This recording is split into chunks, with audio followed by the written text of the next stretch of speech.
Hello everybody, welcome back to Basin Zero ASMR. Today we're going to be taking a look at another commander deck.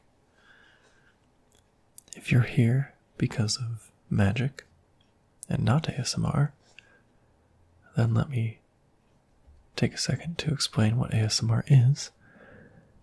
It is supposed to be relaxing audio. So this is designed for you to relax or perhaps fall asleep, but just know that there is a reason for the soft speaking and whispering. If you are looking for a regular deck tech for Commander, you might want to go elsewhere, unless you're looking for ASMR as well. Anyways, let's get into it. My latest commander deck is Meren of Clan Toth. I was resistant to building this commander for quite a while because it's one of the more popular ones, and there's not a lot of nuance to it. There's a set of cards that are good for it, and that's pretty much it. So as far as creativity, it wasn't the most creative deck. It just kind of built itself, which is fine. It's a good deck. And I wanted to make a deck that was good, but not oppressively good. Interactive, but doesn't just win by default, sort of. And I think Meren checks those boxes. So, Meren of Clan Toth is a legendary creature, human shaman.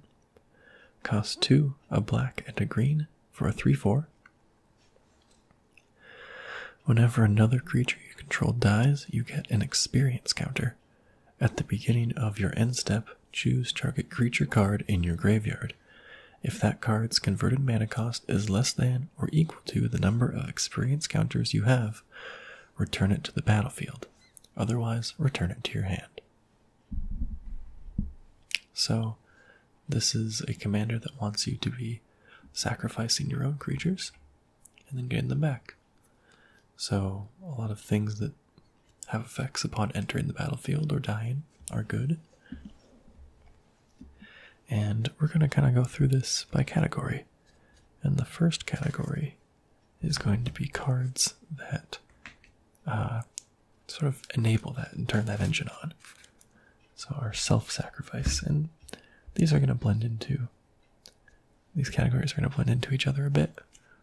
So while this is the self-sacrifice section, it'll also have some stuff that's related to destroying opponents' creatures. For example, we're starting here with Fleshbag Marauder, 2 and a black for a 3/1. When it enters the battlefield, each player sacrifices a creature. So we're sacrificing a creature, and our opponents are sacrificing a creature. So it's both creature removal and fuels our Meren engine. And then we also have Merciless Executioner, which has the same effect. I would have Playcrafter in here from Guilds of Ravnica, but I actually didn't realize I only had one copy. The other copy is in my cube. Next we have Anawan, the Ruin Sage. He costs 3 and 2 black for a 4/3. At the beginning of your upkeep, each player sacrifices a non-vampire creature. And he himself is a vampire. I don't think I have any other ones in this deck. There's no tribal theme at all. But yeah, so he'll make us sacrifice our own things, but he'll also take out an opponent's creature every turn. Unless they're playing vampires for some reason. Smothering Abomination is similar. It costs 2 and a black for a 4/3 with Devoid and Flying. At the beginning of your upkeep, sacrifice a creature. Whenever you sacrifice a creature, draw a card. So, it's an engine in and of itself, but it also is a good value card. But it sort of gets those Meren experience counters going. We also have Innocent Blood, 1 black for a sorcery. Each player sacrifices a creature. It's kind of like the Flashbag Marauder, except no creature attached to it. But that enables ourselves and kills opponent's creatures. Barter in Blood is the same, except it's 2 and 2 black. Each player sacrifices 2 creatures. Sakura Trap Elder. This one, of course, is also for ramp, but it does work into our sacrifice strategy. It costs 1 and a green for a 1/1. Sacrifice it to search your library for a basic land card and put it onto the battlefield tapped. A staple in any commander deck, but especially this one. Speaking of staples, we also have Skull Clamp. It's a 1 mana equipment with equip 1. Equipped creature gets +1/-1. Whenever equipped creature dies, draw 2 cards. So, if you're not familiar with how Skull Clamp usually works in Commander, it's a pretty subpar equipment on its own, or at least doesn't do much in terms of combat, but if you put it on a 1/1 creature, you just get 2 cards because it's going to die. So the idea is to take a 1/1, it could be a token even, and put this on there for 1 mana, and then boom, 2 cards for 1 mana. It's a very good card included in this deck. High Market is also a land that works well into our strategy. You can tap it for colorless. You can also tap it and sacrifice a creature to gain 1 life. So that's 1 free sacrifice a turn. No mana investment at all. Speaking of no mana investments, we have Greater Good, which is 2 and 2 green for an enchantment. Sacrifice a creature to draw cards equal to that creature's power, then discard 3 cards. So not only is it card selection and or advantage, it's also sacrifice. And it's free, so we can do it as many times as we want. Feed the Pack is an interesting one. I didn't know this card existed until I happened to open it in a Innistrad draft I was doing with some friends. Feed the Pack. 5 and a green for an enchantment. At the beginning of your end step, you may sacrifice a non-token creature. If you do, put X 2/2 green wolf creature tokens onto the battlefield, where X is the sacrificed creature's toughness. So 1 sacrifice at the end of the turn, and a bunch more creatures we can sacrifice to something like Greater Good. It's great. Gerard Golgari Lichlord. 2 black, 2 green for a 2/2. Gerard gets +1/+1 for each creature card in your graveyard, so he is a bit of a payoff for our strategy. And you can pay 1 a black and a green and sacrifice another creature. Each opponent loses life equal to the sacrificed creature's power. You can sacrifice a swamp and a forest to return Gerard from your graveyard to your hand. So he's got a lot going on. He's a payoff card, but I did not put him in that category because he does have the ability to sacrifice a creature for a relatively small mana cost, and he helps the win condition. I would say it probably doesn't matter how big he is. If he doesn't have trample, he's not going to be able to close out the game necessarily on his own. So I think his sacrifice ability and his return ability are a bit more impactful. Bloodspore Thrinax. 2 and 2 green for a 2/2 with Devour 1, which is, as this enters the battlefield, you may sacrifice any number of creatures. This creature enters the battlefield with that many +1/+1 counters on it. And then each other creature you control enters the battlefield with an additional X +1/+1 counters on it, where X is the number of +1/+1 counters on Bloodspore Thrinax. So he enters, and we can sacrifice as many things as we want, and every creature that enters after that is huge. Apprentice Necromancer. 1 and a black for a 1/1. Sacrifice Apprentice Necromancer, and pay a black and tap it to return target creature card from your graveyard to the battlefield. That creature gains haste.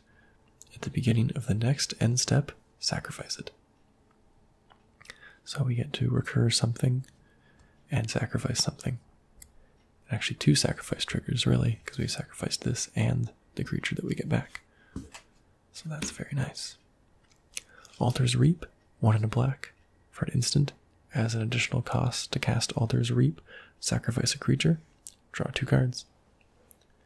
So, obviously, having to sacrifice a creature is something we don't mind doing. And its card advantage is just a cheaper card. Make sure there's some value on the low end. And then on the high end, we have Razaketh the Foul-Blooded. Costs 5 black, black, black for an 8/8 demon with flying and trample.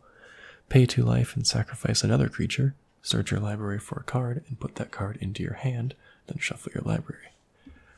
So Razaketh being an 8/8 flying trample is a potential win condition all on his own, but being able to sacrifice a creature and get any card into our hand is awesome.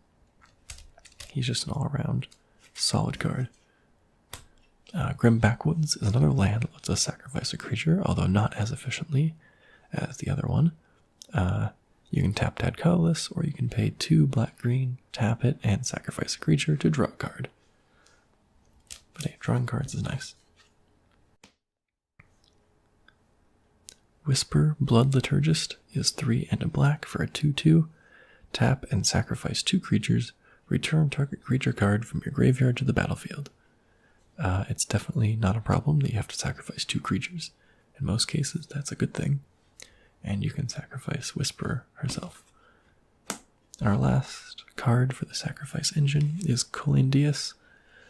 It's a 2-mana artifact. Tap to sacrifice a creature, put a charge counter on it, pay 1 and sacrifice the Colindius, draw a card for each charge counter on it.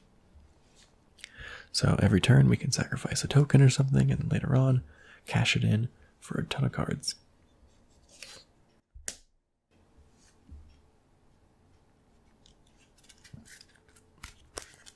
Next we have the category of removal, I suppose. Some of it direct, some of it indirect. This first one is a bit indirect. Dictate of Erebos, 3 and 2 black for an enchantment with flash. Whenever a creature you control dies, each opponent sacrifices a creature. So we're going to be sacrificing a lot of things. And that basically turns each creature sacrifice into a kill spell. Unfortunately, we don't get to choose what they sacrifice, of course, but it's still quite good. Butcher of Malakir has the same effect, but on a 5/4 flyer for 7.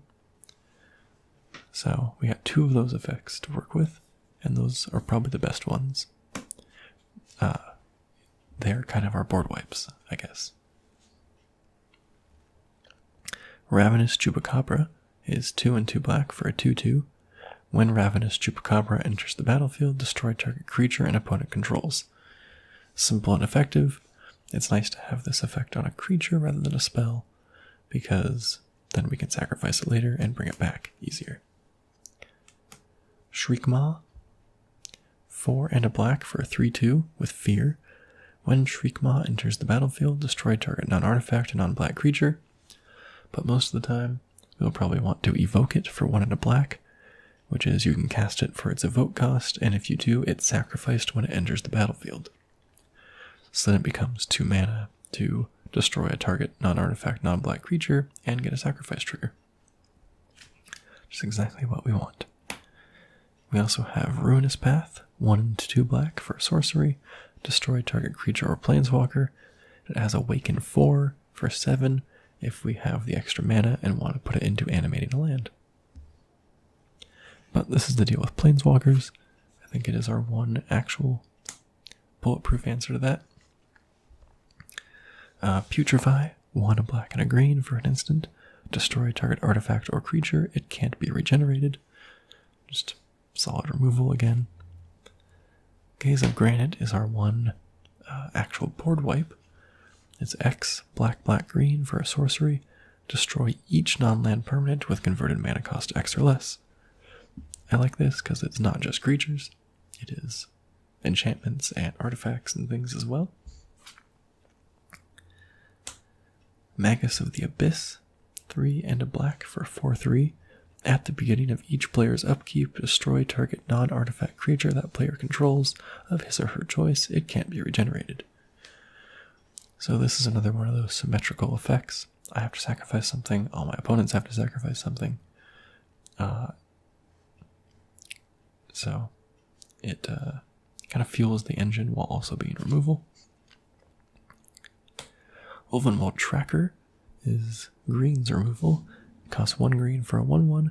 You can pay 1 and a green and tap it, and target creature you control fights another target creature. So we can send our creatures in this way to take care of some big threats. If they die, we don't care. If this guy isn't useful, we can just put Skull Clamp on him. Indulgent Tormentor, 3 and 2 black for a 5/3 with flying. At the beginning of your upkeep, draw a card unless target opponent sacrifices a creature or pays 3 life. This is commander, so they might just pay 3 life for a while, but that certainly adds up. And if they sacrifice a creature, then that will fuel some of our triggers as well. And drawing a card is also fine. Lastly, in this category, we have Remorseless Punishment, 3 and 2 black for a sorcery. Target opponent loses 5 life unless that player discards 2 cards or sacrifices a creature or planeswalker. Repeat this process once. I just think this card's a lot of fun. Maybe not the most impactful in Commander because it's just 5 life, but I think it's pretty interesting and presents some choices. Our next category is Ramp. Starting with Wood Elves, 2 and a green. When Wood Elves enters the battlefield, search your library for a forest card and put that card onto the battlefield. Then shuffle your library.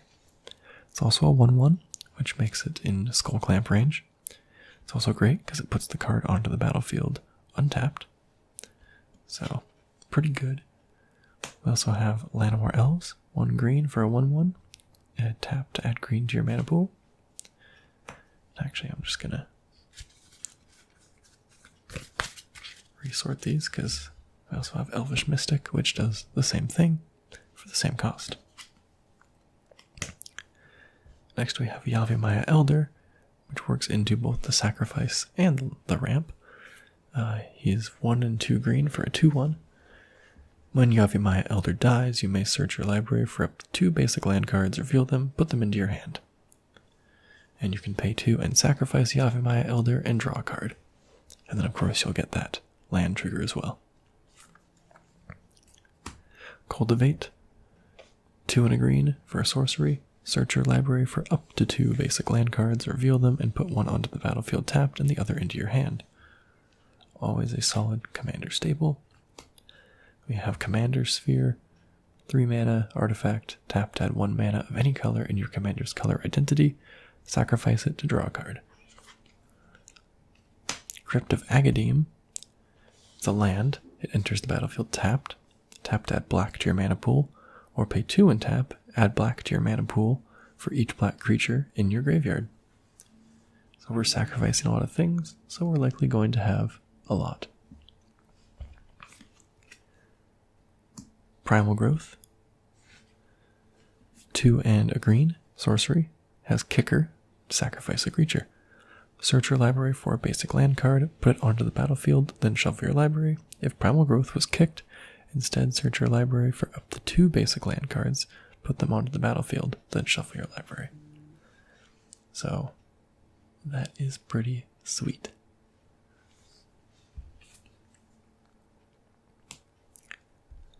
Farhaven Elf, 2 and a green for a 1/1. When Farhaven Elf enters the battlefield, you may search your library for a basic land card, put it onto the battlefield tapped, then shuffle your library. This is kind of like the Wood Elves, but worse. They can get a swamp though, which is nice. The other one can only get forests. Now, we have a few enabler cards that didn't really fit in anywhere else.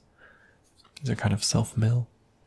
First one is Satyr Wayfinder, 1 and a green for a 1/1.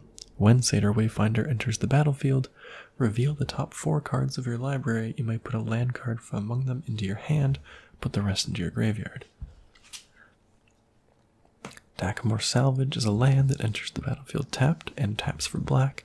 Also has Dredge 2, so if you would draw a card, instead you may put 2 cards from the top of your library into your graveyard and return this card to your hand. And then Grizzly Salvage, black and a green for an instant. Reveal the top 5 cards of your library. You may put a creature or land card from among them into your hand, put the rest into your graveyard. Those kind of help us fill our graveyard outside of casting creatures and then sacrificing them. Next we have the Payoff cards. These are the cards that benefit from our creatures dying in one way or another. So first we have Grim Haruspex, 2 into black for a 3/2. Has Morph for 1 black, and whenever another non-token creature you control dies, draw a card. Night Howler, 1 and 2 black for an enchantment creature. Has Bestow for 2 and 2 black, so we can cast it as an aura with enchant creature. Night Howler and enchanted creature each get +X/+X, where X is the number of creature cards in all graveyards. I do like this one as an aura because it only costs 1 more to bestow it than to cast it. Dread Return, 2 and 2 black for a sorcery. Return to a creature card from your graveyard to the battlefield. Has flashback, sacrifice 3 creatures. So I do like this card in this category because it can return a creature twice. So I consider that value for putting cards into your graveyard, but it's also an enabler because of that flashback of sacrificing 3 creatures. I was actually able to win a very, very close game the other day, thanks to this card and being able to cast it for free. It buffed up my Night Howler enough to have lethal damage, and had enough triggers of returning creatures to the battlefield with destroy target creature abilities. So it actually ended up saving me that game using the flashback cost. For rolls, the Scar Striped. 1, a black and a green for a 2/2. Each creature card in your graveyard has Scavenge. The Scavenge cost is equal to its mana cost. And Scavenge is exile a creature card from your graveyard and pay its mana cost. Put a number of +1/+1 counters equal to that card's power on target creature. Scavenge only as a sorcery. Sacrifice another creature, regenerate Varls. So a little counterintuitive to our plan, but if we have cards that we don't really need anymore, then we can pitch them away to make more powerful creatures in the battlefield and try to swing in with combat damage. Pawn of Ulamog, 1 black for a 2/2. Whenever Pawn of Ulamog or another non-token creature you control dies, you may create a 0/1 colorless Eldrazi spawn creature token. It has sacrificed this creature, add colorless to your mana pool. So he pays off from sacrificing creatures, of course, because we get more tokens which we can sacrifice at any time for mana, or find some other reason to sacrifice them. So very good payoff for that. Zulaport Cutthroat, 1 and a black for a 1/1. Whenever Zulaport Cutthroat or another creature you control dies, each opponent loses 1 life and you gain 1 life. So this is going to slowly chip away at our opponents, but I think that adds up over time, especially with how much sacrificing we're doing. Victimize, 2 and a black. Sorcery, choose 2 target creature cards in your graveyard, sacrifice a creature. If you do, return the chosen cards to the battlefield tapped. I love that this card returns 2 creatures. I also love that you have to sacrifice a creature for it. I feel like that makes it very good.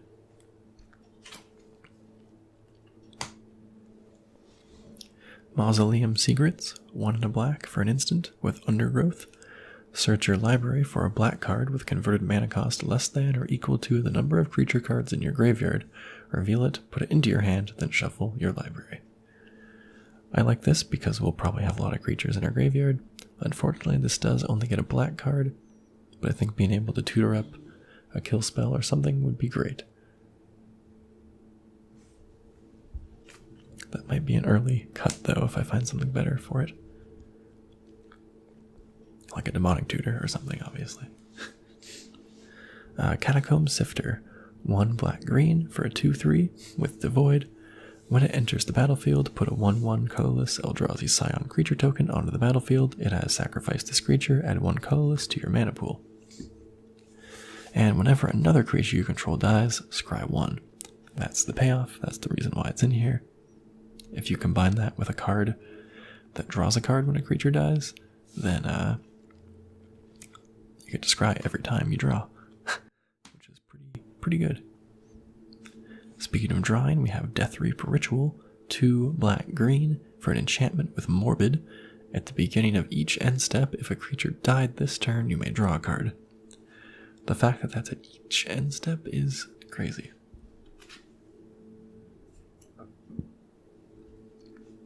Splinter of Right, 2 and a green for a star with trample. Its power and toughness are each equal to the number of creature cards in your graveyard. At the beginning of your upkeep, put the top 2 cards of your library into your graveyard. I only have this card in here because it has trample, otherwise I would not put a card in that has power and toughness equal to cards in your graveyard.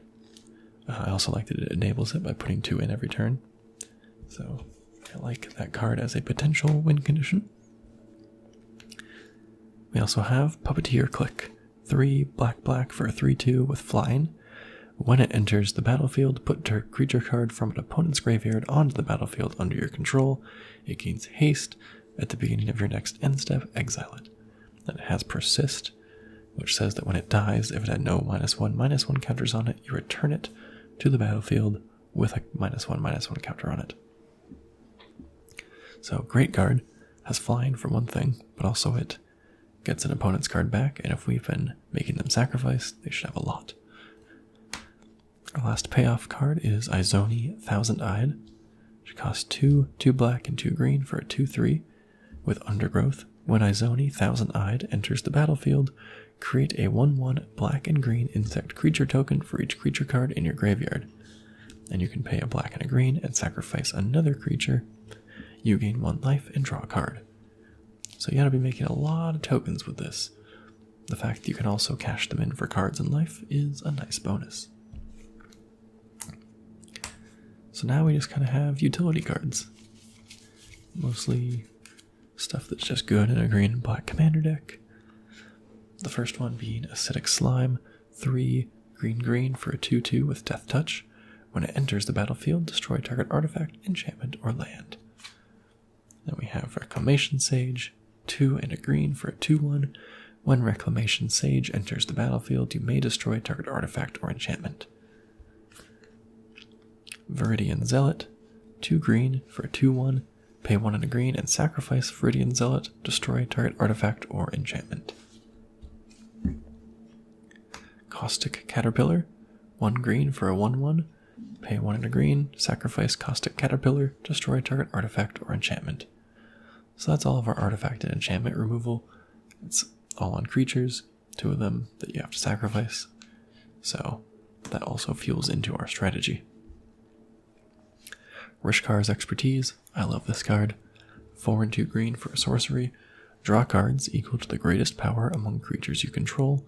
You may cast a card with converted mana cost 5 or less from your hand without paying its mana cost. I love drawing cards, I love casting spells for free, and it's drawing cards in green, which is even better. Verdurous Gearhulk, this is one of our potential win conditions. 3 and 2 green for a 4/4 with Trample. When it enters the battlefield, distribute 4 +1/+1 counters among any number of creatures you control. So it can be a 8/8 with Trample for 5, which is nice, especially if we keep bringing it back from the graveyard. It's just a solid card. If I have put a better win condition in, I'll take it out, but I think for now, it's a fine card. Scavenging Ooze, 1 and a green for a 2/2. Pay a green and exile target creature card from a graveyard, or exile target card from a graveyard if it was a creature card. Put a +1/+1 counter on Scavenging Ooze and you gain 1 life.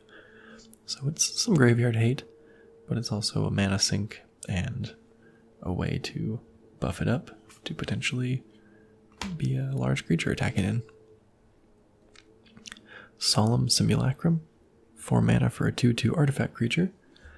When it enters the battlefield, you may search your library for a basic land card, put that card onto the battlefield tapped, then shuffle your library.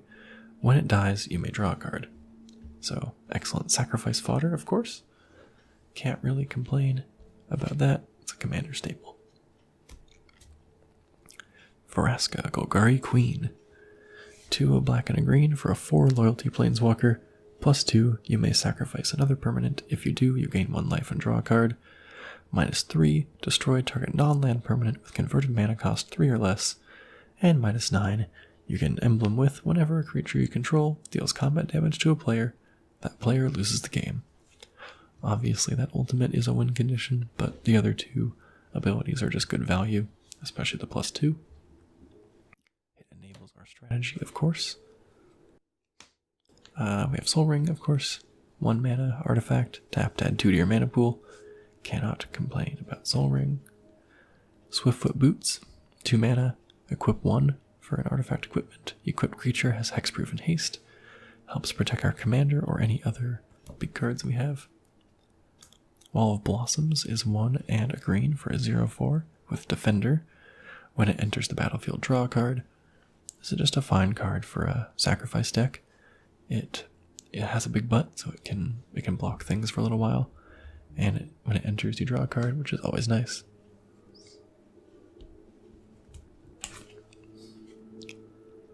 And then we have Golgari Find a Broker, black, black, green, green for a 3/4. When Golgari Find a Broker enters the battlefield, return target permanent card from your graveyard to your hand. And now we just have lands. So we have Evolving Wilds and Terramorphic Expanse, of course, to search for a basic land. Tranquil Thicket and Barren Moor, which both come in tapped. Tap for mana, but they also cycle. Command Tower, which taps for any color in our color identity. Overgrown Tomb is the shock land for green-black. Golgari Rot Farm is the bounce land, but then taps for 2. Llanowar Waste, the green-black pain land. Temple of Malady is the scry land.